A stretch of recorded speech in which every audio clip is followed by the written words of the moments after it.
kalipten. Alam mo, bastos kang bayot ka. Ha? Sa totoo lang. My conscience is clear. Unlike him, panlabas o panloob, pati konsensya niya madumi. Malinis po ang aking konsensya mula noon hanggang ngayon. May delikadesa po ako. May mga utak hipon talaga, no? Na hindi natin maintindihan, mga kababayan, na kung sino po yung gumagawa ng tama, kung sino po yung tunay nga nagsisilbi sa bayan at tunay nga nangangalaga sa kalusugan ng bawat Pilipino, ay yun pa po ang ginagawa nila ng kasalanan. Kagaya nitong vlogger na ito, nga siyang kalipten, no? Utak hipon ka. Ano ba ang nakakatawa, no?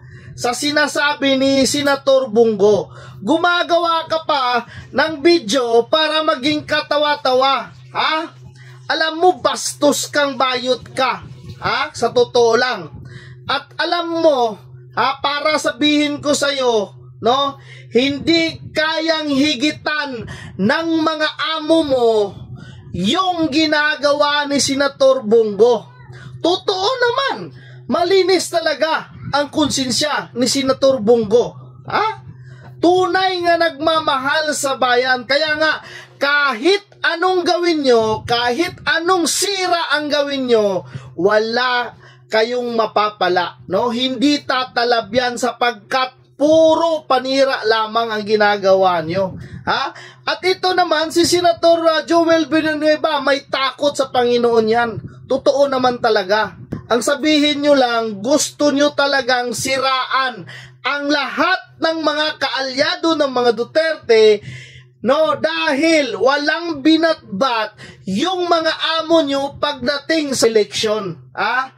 Kaya kung ano yung mga sira nga ginagawa nyo, ha? Gaya nitong si Kalipteng, ha?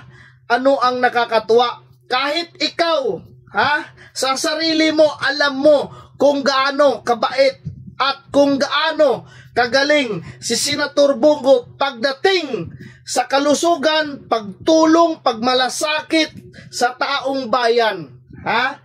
Ngunit, no, sinasabi mo lang yan dahil siguro, iwan ko, no? Isa kang bayaran o trolls para manira ng isang taong gumagawa naman ng tama. Ha? Ayan. Ito lang ang masasabi ko. Sabihin mo sa amo mo, ha? Nga higitan niya ang mga mabubuting ginagawa ni Senator Bongo para sa ating mga kababayang Pilipino. Ang tunay nga nagserbisyo sa taong bayan, walang iba, si Mr. Malasakit, Senator Bongo.